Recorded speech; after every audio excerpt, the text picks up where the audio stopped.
নমস্কার, আমি খুশির রান্না উইথ ব্লগের আরও একটা সুস্বাদু ব্লগে আপনাদের সবাইকে স্বাগত জানাই। আজকে আমি পটল দিয়ে একটা রেসিপি বানিয়ে দেখাবো, যেটা রুটি, পরোটা, ভাত সব কিছুর সাথে দুর্দান্ত লাগে খেতে। তো চলুন শুরু করা যাক আজকের রেসিপি। আমাদের আজকের লাঞ্চ নিয়ে চলে এসেছি। দেখিয়ে দিই পটলের সাথে আর কী কী করেছি।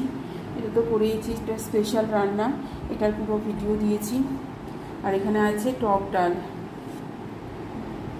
এই গরমে টক ডাল ছাড়া চলবে না। আচ্ছা, এটাও আমের সেই আম ঝোল করেছিলাম যেটা, সেটাই। আর এখানে আছে বরবটি বাটা। আর এখানে টক ডালের সাথে খাওয়ার জন্য আজকে করেছি আলু সিদ্ধ। আলু সিদ্ধটা একদম কাঁচা লঙ্কা দিয়ে নর্মাল যেরকম মাখো ওরকমই করেছি। আর এই যে ভাত। এই আমরা এখানে খাওয়া দাওয়া করছি, আর আপনারা দেখে নিন তিলেশ্বরী আমি কি করে বানালাম। খুব সুস্বাদু একটা পদ। এই যে আমাদের আজকের লাঞ্চ। পটলের এই রেসিপিটা বানানোর জন্য পটলগুলোকে আমি ঠিক এইভাবে কেটে নিয়েছি, পুরো খোসা ছাড়াইনি। আর পটলের দুটো দিক দুই রকমভাবে কেটে নিয়েছি, যাতে মশলাটা পটলের মধ্যে খুব ভালোভাবে যায়। এবার কড়াইতে তেল বসিয়ে দিয়েছি, আমি এক এক করে পটলগুলো ছেড়ে ভালো করে ভেজে নেব। আর পটল ভাজার সময় আমি কিন্তু নুন বা হলুদ কোনো কিছুরই ব্যবহার করিনি, কারণ হলুদ দিলে পটলগুলো তেলটা প্রচণ্ড কালো হয়ে যায়। সেই জন্য পটলগুলো ভেজে নেব, পরে গিয়ে আমি নুন দেব।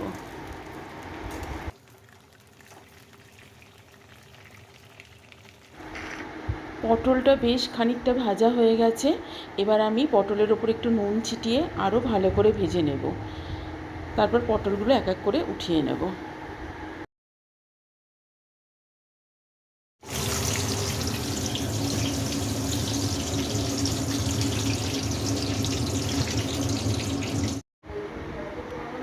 এবার তেলের মধ্যে আমি ফোড়ন দিয়ে দেবো। ফোড়নের জন্য এখানে নিয়েছি দুটো তেজপাতা আর গরম মশলা। ফোড়নটা ভালো করে তেলের মধ্যে নাড়াচাড়া করে এর মধ্যে আমি দিয়ে দেবো দুটো মিডিয়াম সাইজের পেঁয়াজ। এই পেঁয়াজ দুটো আমি ঘষুনি বা গ্রেটার যেটা থাকে ওটা দিয়ে গ্রেট করে নিয়েছি।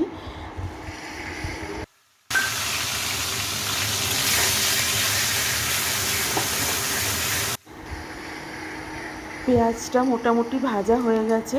এবার এর মধ্যে আমি জিরে, হলুদ আর কাশ্মীরি রেড চিলি পাউডার একটু জলে গুলে নিয়ে ওর মধ্যে দিয়ে দেবো।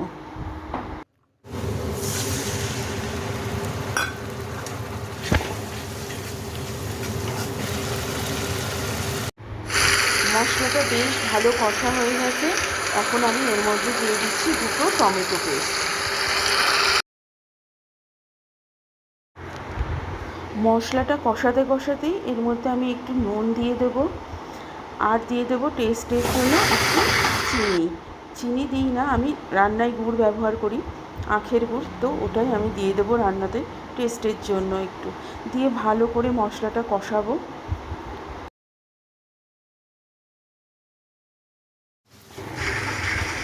মশলাটা কিন্তু বেশ সুন্দর কষে গেছে। এরপর আরও একটু কষাবো, কষিয়ে আমি এর মধ্যে দিয়ে দেবো ভেজে রাখা পটলগুলো।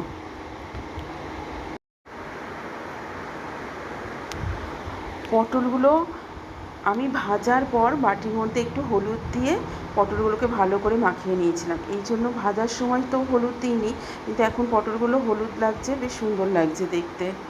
এখন পটলটা দিয়ে আবার মশলাটা দিয়ে খুব ভালো করে নাড়িয়ে চলে নেবো, অনেকক্ষণ ধরে আবার কষিয়ে নেবো। এবার এটার মধ্যে আমি একদম মেন জিনিস যেটা, সেটা দিয়ে দিলাম তিল বাটা। তো এটা আমি তিল পটলই বানাচ্ছি।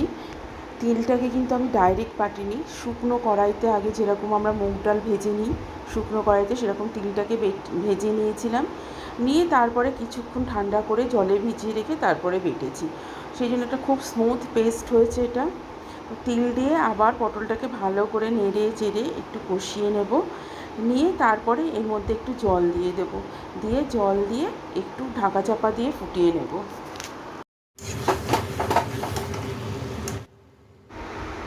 দিয়ে দিলাম এখানে মিক্সির বাটি ধোয়া জল। তিলটা পটলের সাথে বেশ ভালো করে আমি মাখিয়ে নিয়েছি। এবার কিছুক্ষণ ঢাকা দিয়ে ফোটাবো।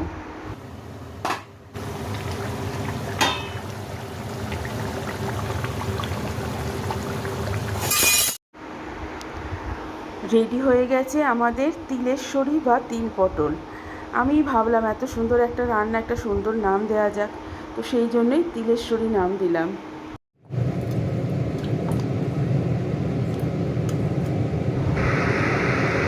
খাওয়ার জন্য একদম রেডি হয়ে গেছে আমাদের তিলেশ্বরী বা তিল পটল। বাড়িতে অবশ্যই আমি যেভাবে বানালাম একবার নিশ্চয়ই বানাবেন।